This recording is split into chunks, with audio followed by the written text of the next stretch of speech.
നമസ്തേ. രാജ്യാന്തരത്തിലേക്ക് എല്ലാ പ്രേക്ഷകർക്കും സ്വാഗതം. ആദ്യം നോക്കാം പ്രധാന തലക്കെട്ടുകൾ. News headlines brought to you by Happy Jacks. Happy keeps everybody happy.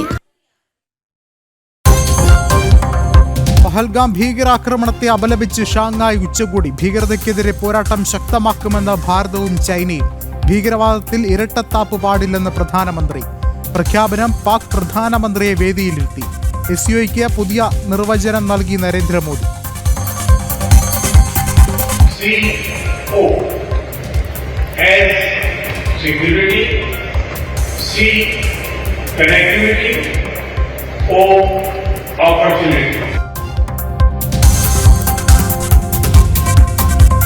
തരംഗമായി super trio ചിത്രം.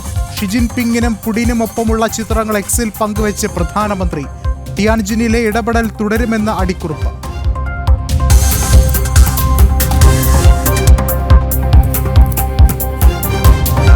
ഭാരത റഷ്യ ബന്ധത്തിൽ മറ്റ് ശക്തികളുടെ ഇടപെടൽ അനുവദിക്കില്ലെന്ന് പുടിൻ. ഡിസംബറിൽ പുടിനായി ഭാരതം കാത്തിരിക്കുന്നു. എസ്ഇഒ ബ്രിക്സ് സംവിധാനങ്ങൾ ഭാരതവും റഷ്യയും തമ്മിലുള്ള ബന്ധം ശക്തമാക്കുന്നു. യുക്രൈനിൽ സമാധാനം വേണമെന്നും പുടിനും മോദി.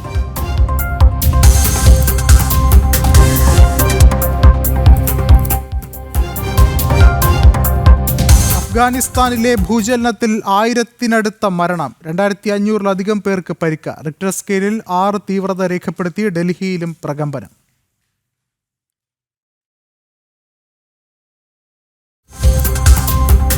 ദേശീയ മാധ്യമങ്ങളിലെ തലക്കെട്ടുകളിൽ നിറഞ്ഞ ജനം ഓണാഘോഷം. വൈറലായി ഡൽഹി മുഖ്യമന്ത്രി രേഖ ഗുപ്തയുടെ ഔദ്യോഗിക വസതിയിൽ നടന്ന ആഘോഷത്തിന്റെ ദൃശ്യങ്ങളും ചിത്രങ്ങളും.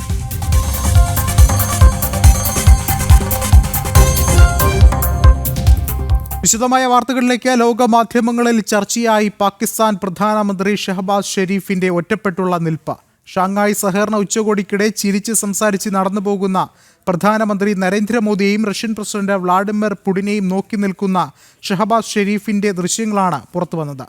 സമൂഹ മാധ്യമങ്ങളിൽ വ്യാപകമായി പ്രചരിക്കുകയാണ് ഈ ദൃശ്യം. ചൈനയിലെ ടിയാൻജിനിൽ നടന്ന ഷാങ്ഹായ് സഹകരണ ഉച്ചകോടിക്കിടെയുള്ള ദൃശ്യങ്ങളാണ് ചർച്ചയാകുന്നത്. റഷ്യൻ പ്രസിഡന്റ് വ്ളാഡിമിർ പുടിനും പ്രധാനമന്ത്രി നരേന്ദ്രമോദിയും ചിരിച്ച് കുശലം പറഞ്ഞ് നടന്നു പോകുന്നത് ദൃശ്യങ്ങളിൽ കാണാം. അതിനിടെ നിരാശനായി ഇരുവരെയും നോക്കി നിൽക്കുന്ന ഷഹബാസ് ഷെരീഫാണ് ഏവരുടെയും ശ്രദ്ധ പിടിച്ചുപറ്റിയത്. അതേസമയം അത്താഴ വിരുന്നിനിടെ ഇരുവരും ഒരേ ഹാളിലുണ്ടായിരുന്നുവെങ്കിലും പ്രധാനമന്ത്രി നരേന്ദ്രമോദി ഷഹബാസ് ഷെരീഫിൽ നിന്ന് അകലം പാലിക്കുകയായിരുന്നു. ഭീകരതയ്ക്കെതിരായ ഇന്ത്യയുടെ കടുത്ത നിലപാട് തുടരുമെന്ന് പാകിസ്ഥാന് വ്യക്തമായ സന്ദേശമാണ് അദ്ദേഹം നൽകിയത്. സമ്മേളനത്തിന് മുൻപ് മോദിയും പുടിനും ഹസ്തദാനം ചെയ്യുന്നതിന്റെയും ആശ്ലേഷിക്കുന്നതിന്റെയും ചിത്രങ്ങളും പുറത്തെത്തിയിരുന്നു.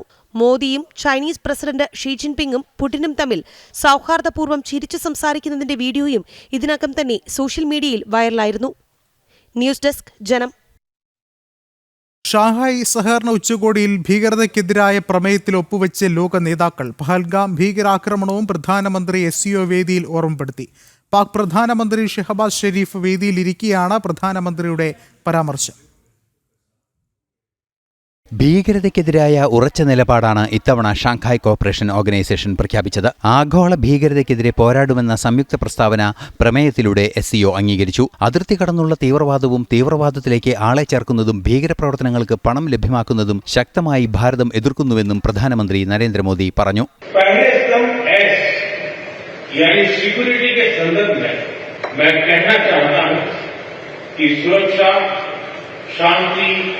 और स्थिरता किसी भी देश के विकास का आधार है, किंतु इस मार्ग में आतंकवाद, अलगाववाद और अतिवाद बड़ी चुनौतियां हैं.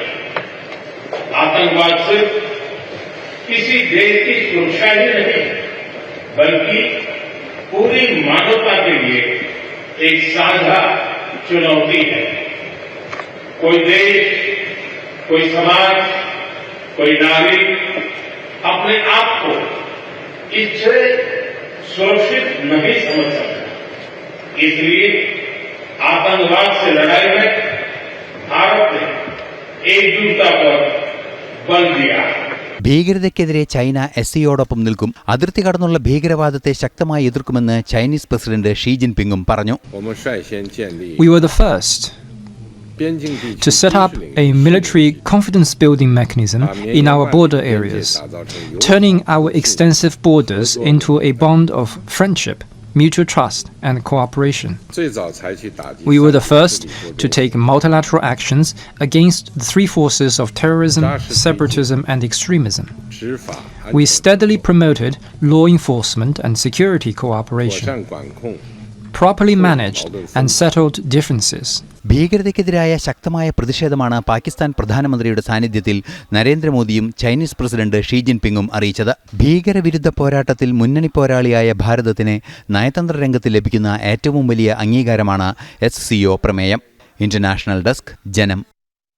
SCOയ്ക്ക് പുതിയ നിർവചനം നൽകി പ്രധാനമന്ത്രി നരേന്ദ്രമോദി. സുരക്ഷയ്ക്കും കണക്ടിവിറ്റിക്കും അവസരങ്ങൾക്കുമുള്ള പൊതുവേദിയാണ് ഷാങ്ഹായ് സഹകരണ ഉച്ചകോടി വേദിയെന്ന് പ്രധാനമന്ത്രി പറഞ്ഞു. SCO को लेकर भारत की सोच और नीति 3 मुख्य स्तंभों पर आधारित है. SCO, S security, C connectivity, O opportunity. Russia Bharat ബന്ധത്തിൽ മൂന്നാം കക്ഷിയുടെ ഇടപെടൽ അനുവദിക്കില്ലെന്ന് പ്രസിഡന്റ് വ്ളാഡിമിർ പുടിൻ. ഡിസംബറിൽ ഭാരതത്തിലെത്തുന്ന പുടിനെ കാത്തിരിക്കുകയാണ് രാജ്യവും ജനങ്ങളുമെന്ന് പ്രധാനമന്ത്രി നരേന്ദ്രമോദി പറഞ്ഞു. ബ്രിക്സും SCOയും ഇരു രാജ്യങ്ങളും തമ്മിലുള്ള ബന്ധത്തെ ശക്തിപ്പെടുത്തുന്നുവെന്നും പ്രധാനമന്ത്രി കൂട്ടിച്ചേർത്തു. ചൈനീസ് സന്ദർശനം പൂർത്തിയാക്കി പ്രധാനമന്ത്രി ഭാരതത്തിലേക്ക് തിരിച്ചു. ശക്തമായ നിലപാടാണ് ഭാരതത്തിനെതിരായ അമേരിക്കയുടെ താരിഫ് നീക്കത്തിൽ പുടിൻ മുന്നോട്ട് വച്ചത്. ഭാരത ബന്ധത്തിൽ മൂന്നാമതൊരു കക്ഷിയുടെ ഇടപെടലോ സ്വാധീനമോ അനുവദിക്കില്ലെന്ന് പുടിൻ ഉറപ്പിച്ചു പറഞ്ഞു. ഭാരതം റഷ്യയിൽ നിന്നുള്ള എണ്ണ ഇറക്കുമതി നിർത്തണമെന്നാവശ്യപ്പെട്ടാണ് ട്രംപ് പിഴ താരിഫ് ചുമത്തിയത്. അമേരിക്കയുടെ നിലപാടിനുള്ള ശക്തമായ തിരിച്ചടിയാണ് പുടിൻ്റെ വാക്കുകൾ.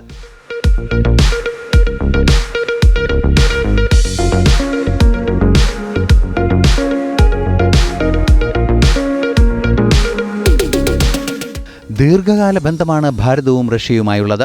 ബ്രിക്സും ഷാങ്ഹായ് കോപ്പറേഷൻ ഓർഗനൈസേഷനും ഇരു രാജ്യങ്ങളും തമ്മിലുള്ള ബന്ധത്തെ ശാക്തീകരിക്കുന്നുവെന്ന് പ്രധാനമന്ത്രി നരേന്ദ്രമോദിയും പറഞ്ഞു.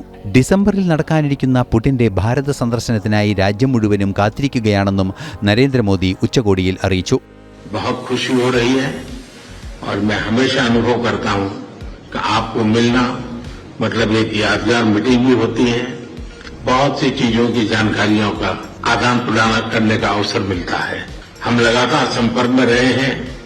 दोनों पक्षों के बीच नियमित रूप से कई उच्च स्तरीय बैठकें भी हुई है.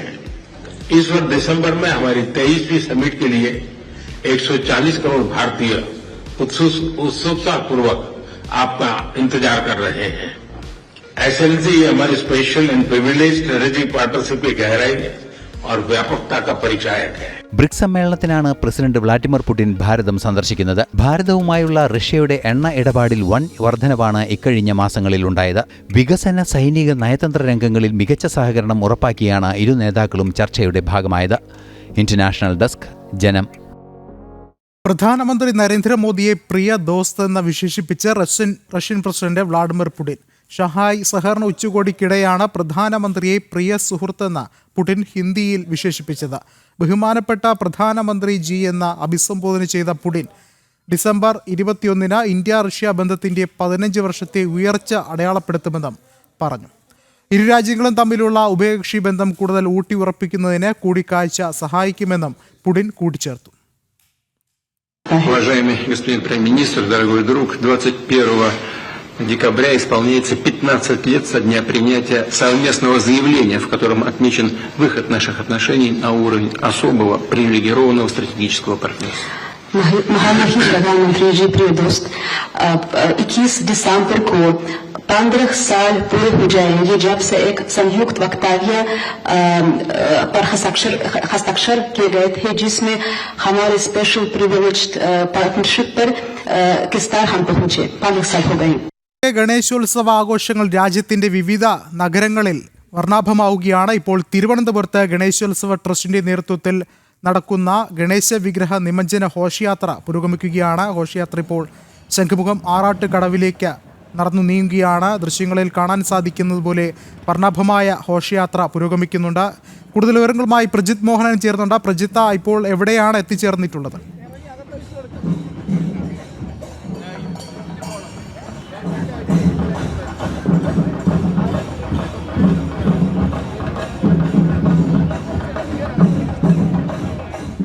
പ്രജിത്ത, കേൾക്കാമെങ്കിൽ ഇപ്പോൾ എവിടെയാണ് ഘോഷയാത്ര എത്തിച്ചേർന്നിട്ടുള്ളത്? എത്രത്തോളം വർണ്ണാഭമാണ്?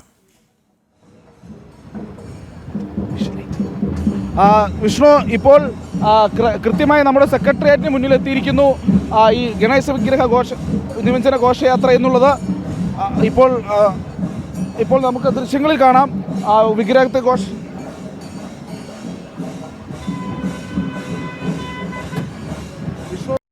ഇപ്പോൾ നമ്മൾ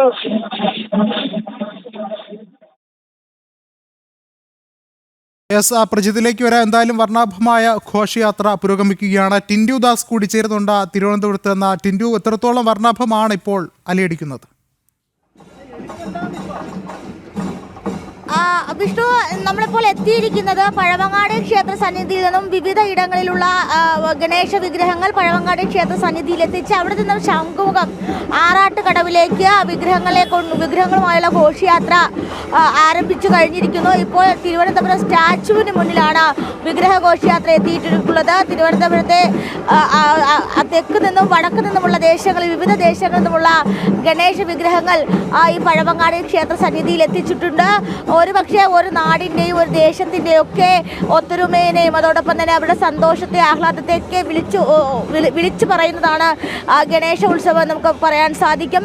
വിനായക ചതുർത്ഥിയോടുകൂടിയാണ് ഗണേശോത്സവത്തിൻ്റെ ആഘോഷ പരിപാടികൾ ആരംഭിച്ചത്. അവിടെ നിന്ന് 7 ദിവസങ്ങൾ പിന്നിടുമ്പോൾ ഇന്നാണ് ഈ ഗണേശ വിഗ്രഹത്തിൻ്റെ നിമജ്ജന ദിവസം എത്തിയിരിക്കുന്നത്. വിവിധ ഇടങ്ങളിൽ നിന്നുമുള്ള ആളുകൾ അല്ലെങ്കിൽ വിവിധ ഇടങ്ങളിൽ നിന്നുള്ള ഭക്തർ വിവിധ ഇടങ്ങളിൽ നിന്നും ഇത്തരത്തിൽ ഗണേശ ഉത്സവത്തിൽ പങ്കെടുക്കാനായിട്ട് എത്തിയിട്ടുണ്ട്. ഒരുപക്ഷെ ഉത്തരേന്ത്യയിൽ ഒരു വലിയ ജനക്കൂട്ടത്തെ, ഒരു വലിയ ജനസമൂഹത്തെ ജാതി മതഭേദമന്യേ എല്ലാവരെയും ഒന്നു ചേർത്ത ഒരു ഉത്സവം കൂടിയാണ് ഗണേശോത്സവം. ആ ഗണേശോത്സവമാണ് ഒരുപക്ഷെ ഇന്ന് അത് ദക്ഷിണേന്ത്യയിലും വലിയ രീതിയിൽ വ്യാപിക്കുന്ന കാഴ്ച നമുക്ക് കാണാൻ സാധിക്കുന്നു.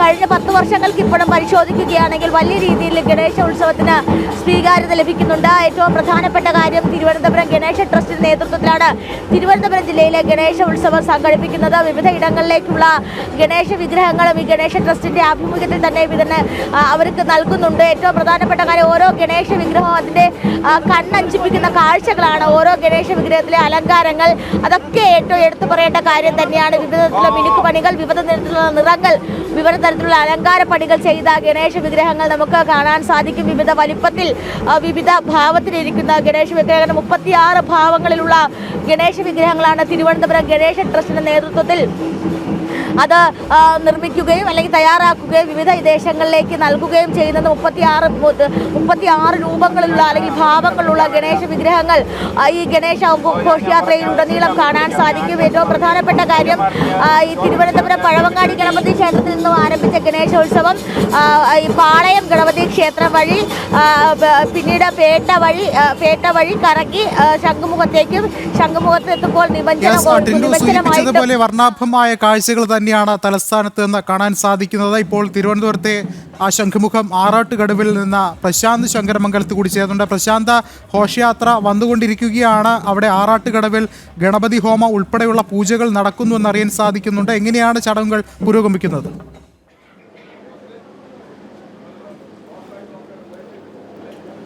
വിഷ്ണു, വർണ്ണാഭമായ ഘോഷയാത്ര അല്പസമയത്തിനുള്ളിൽ തിരുവനന്തപുരം ശംഖുമുഖത്തേക്ക് എത്തിച്ചേരും. ഞാനിപ്പോൾ നിൽക്കുന്നത് ആറാട്ടുകടവിലാണ്.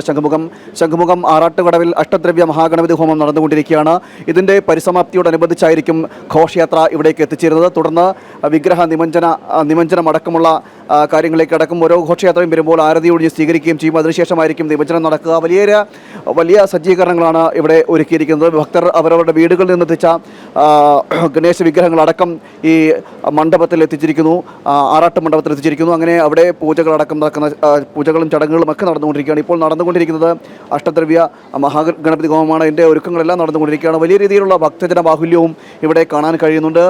ഭക്തജനങ്ങളെല്ലാവരും തൊഴുകൈയോടെ നിൽക്കുകയാണ്. ഗണപതി ഹോമം അതിൻ്റെ മറ്റൊരു ഒരു പരിസമാപ്തിയിലോട് അടുക്കുന്നു എന്നാണ് നമുക്ക് മനസ്സിലാക്കാൻ കഴിയുന്നത്. അങ്ങനെ വലിയ ഒരു ജനസഞ്ചയം തന്നെ ഈ ആറാട്ടുകടവിലേക്ക് എത്തിയിരിക്കുകയാണ്, ശംഖുമുഖത്തിൻ്റെ മണ്ണിലേക്ക് എത്തിയിരിക്കുകയാണ്. ശംഖുമുഖത്തെ സംബന്ധിച്ച് പറയുമ്പോൾ നമുക്കറിയാം ഒട്ടേറെ പൈതൃകവും പുരാതനവുമായ ഒരു ഇടം കൂടിയാണ് ഭഗവാന്റെ ആറാട്ടുകടവ് എന്നതടക്കമുള്ള കാര്യത്തിൽ. പത്മനാഭസ്വാമിയുടെ ആറാട്ടുകടവ് എന്നതടക്കമുള്ള പൈതൃകം ഉള്ളൊരു സ്ഥലം കൂടിയാണ്. അവിടെയാണ് ഈ വിഗ്രഹ നിമഞ്ജന ഘോഷയാത്ര നടക്കുന്നത്. ഗണേശോത്സവത്തോടനുബന്ധിച്ചുള്ള വിഗ്രഹ നിമഞ്ജന ഘോഷയാത്ര നടക്കുന്നത്. അങ്ങനെ ചടങ്ങുകൾ ഇപ്പോൾ പുരോഗമിക്കുന്ന ഒരു സാഹചര്യമാണ് ഇപ്പോൾ നമുക്ക് കാണാൻ കഴിയുന്നത്. അങ്ങനെ അല്പസമയത്തിനുള്ളിൽ ഈ ഘോഷയാത്ര ഇവിടേക്ക് എത്തിച്ചേരുകയും ചെയ്യും. ചടങ്ങുകൾ ഇങ്ങനെ പുരോഗമിച്ചുകൊണ്ടിരിക്കുകയാണ്. ഇപ്പോൾ നമ്മളോടൊപ്പം ഈ ഗണേശോത്സവ ട്രസ്റ്റിൻ്റെ മുഖ്യ രക്ഷാധികാരി കൂടി ചേർന്നുണ്ട്.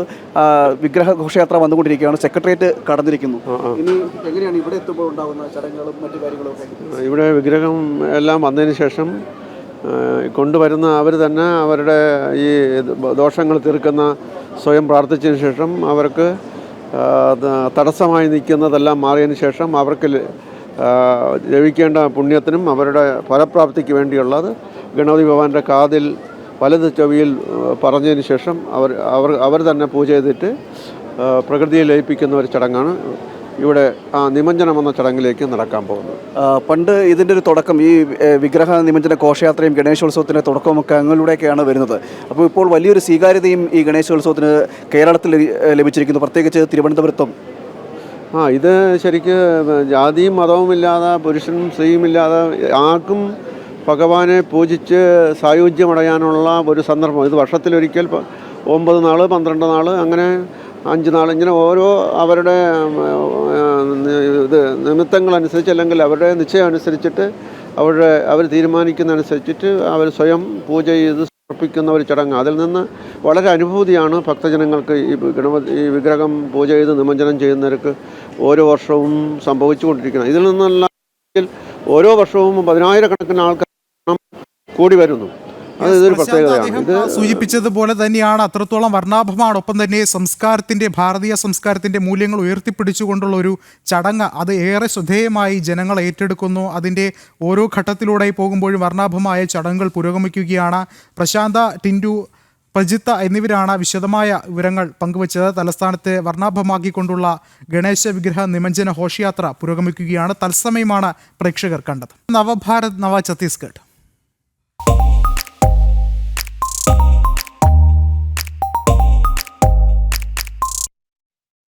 മാറുന്ന ഭാരതത്തിന്റെ നേർക്കാഴ്ചയാണ് ഛത്തീസ്ഗഡിലെ ബസ്തർ നൽകുന്നത്. നക്സൽ മുക്ത ബസ്തർ ആയി കഴിഞ്ഞിരിക്കുകയാണ് പ്രദേശം. വിദ്യാഭ്യാസ, വ്യവസായ, ടൂറിസം വികസനങ്ങൾ പ്രദേശത്ത് അലയടിക്കുകയാണ്. ഈ വാർത്തകൾക്ക് പിന്നാലെ ഇടവേളയ്ക്ക് ശേഷം ജനറൽ ഡിബേറ്റ് കാണാം. നമസ്തേ.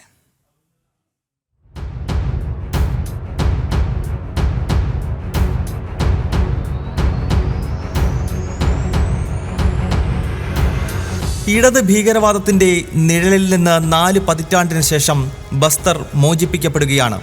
അടുത്ത വർഷം മാർച്ച് മാസത്തിൽ രാജ്യത്ത് ആ വലിയ പ്രഖ്യാപനമെത്തും. രാജ്യം നക്സൽ മുക്തമാകുന്നു. ഇതിൽ ബസ്തർ തലയെടുപ്പോടെ നിൽക്കും. ഗോത്രഹൃദയഭൂമിയായ ബസ്തറിന്റെ ഇന്നത്തെ പരിവർത്തനത്തിന് പിന്നിൽ കേന്ദ്ര സംസ്ഥാന സർക്കാരുകളുടെ ഇച്ഛാശക്തിയും പ്രവർത്തനങ്ങളുമാണ്.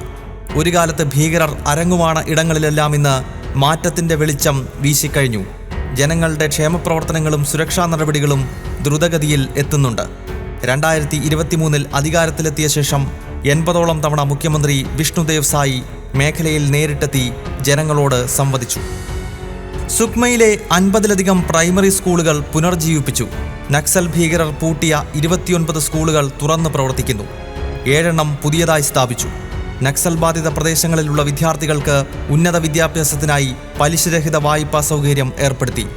ഹിന്ദിയിൽ മെഡിക്കൽ വിദ്യാഭ്യാസ സൗകര്യവും സർക്കാർ ഉറപ്പാക്കുന്നു. AI റോബോട്ടിക് വിദ്യാഭ്യാസം സ്കൂൾ തലത്തിൽ തന്നെ ഉറപ്പാക്കി. യുവാക്കൾക്ക് നൽകുന്ന നൈപുണ്യ വികസന പദ്ധതികൾ വേറെയും. 32 നൈപുണ്യ വികസന കേന്ദ്രങ്ങൾ മേഖലയിൽ സ്ഥാപിച്ചിട്ടുണ്ട്. ജഗർഗുണ്ടയിൽ ഉറപ്പാക്കിയ ബാങ്കിംഗ് സൗകര്യം 12 ഗ്രാമങ്ങളിലെ ജനതയ്ക്ക് ഉപകാരപ്പെടുന്നുണ്ട്. കഴിഞ്ഞ 20 മാസങ്ങളായി സർക്കാരിൻ്റെ നിതാന്ത പരിശ്രമത്തിൻ്റെ ഫലമായി 1500ഓളം ഭീകരരാണ് കീഴടങ്ങിയത്. പോലീസിൻ്റെ നടപടിയിലൂടെ മറ്റുള്ളവരെ പിടികൂടുകയോ നിർവീര്യമാക്കുകയോ ചെയ്തു കഴിഞ്ഞു. ഭീകരവാദ ശൃംഖല തന്നെ ഇല്ലാതാക്കാൻ സാധിച്ചു. വൈദ്യുതീകരണത്തിലും അടിസ്ഥാന സൗകര്യ വികസനത്തിലും ശ്രദ്ധേയമായ പുരോഗതി വിഷ്ണുദേവ് സായി സർക്കാരിന് കീഴിൽ ബസ്തർ കൈവരിച്ചു. ഈ വർഷം അവസാനത്തോടെ മുഴുവൻ പ്രദേശങ്ങളിലും വൈദ്യുതി എത്തിക്കാനാണ് സർക്കാർ ലക്ഷ്യമിടുന്നത്. അതുപോലെ നിർമ്മാണ പ്രവർത്തനങ്ങളും 2025 ഡിസംബറോടെ പൂർത്തിയാകും. കങ്കർ ജില്ല പൂർണ്ണമായി വൈദ്യുതീകരിച്ചു എന്നത് ഓർക്കുക. ഗോത്ര സമൂഹമാണ് ഇവിടെ ഏറെയും. ഇവരുടെ ഉന്നമനത്തിനായി ക്ഷേമ സുരക്ഷാ പ്രവർത്തനങ്ങൾ നടത്തിവരുന്നു. ഗോത്രവിഭാഗങ്ങളുടെ പ്രധാന വരുമാന സ്രോതസ്സായി ഹോം സ്റ്റേകൾ വികസിപ്പിക്കും. കേന്ദ്രീകൃത വ്യാവസായിക വികസനം ദ്രുതഗതിയിൽ നടക്കുന്നു. ഛത്തീസ്ഗഡ് വ്യാവസായിക വികസന പദ്ധതിയിൽ ചെറുകിട ഇടത്തരം വ്യവസായങ്ങൾക്കായി നിരവധി ആനുകൂല്യങ്ങൾ നൽകുന്നു. സമാനമായ സ്റ്റാർട്ടപ്പുകൾക്കും സർക്കാർ സഹായം ഉറപ്പാണ്. പ്രധാന വിനോദസഞ്ചാര കേന്ദ്രങ്ങളിലെ അടിസ്ഥാന സൗകര്യങ്ങളുടെ നവീകരണമാണ് ടൂറിസം നയത്തിൽ പ്രധാനം. ബസ്തർ ഇടനാഴി, eco wild life adventure circuit, religious circuit, heritage circuit എന്നിവയുടെ വികസനം നടത്തുന്നു. ബസ്തർ അതിമനോഹരമായ വെള്ളച്ചാട്ടങ്ങൾക്കും പേരുകേട്ടതാണ്. ഭാരതത്തിൻ്റെ നയാഗ്ര എന്നറിയപ്പെടുന്ന ചിത്രകൂട്ട് വെള്ളച്ചാട്ടം, ജഗദൽപൂരിനടുത്തുള്ള തീരാദ്ഘട്ട് വെള്ളച്ചാട്ടം എന്നിവയാണ് പ്രധാന ആകർഷണങ്ങൾ. കാർഷിക മേഖലയ്ക്കും കൈത്താങ്ങാകുകയാണ് സർക്കാർ. ബസ്തറിലെ റോഡുകളും പാലങ്ങളും തന്നെ പരിവർത്തനത്തിൻ്റെ അടയാളങ്ങളാണ്. പുതിയ ബസ്തർ ഇന്ന് ശാന്തിയുടെയും പൈതൃകത്തിൻ്റെയും വികസന ഭൂമിയാണ്.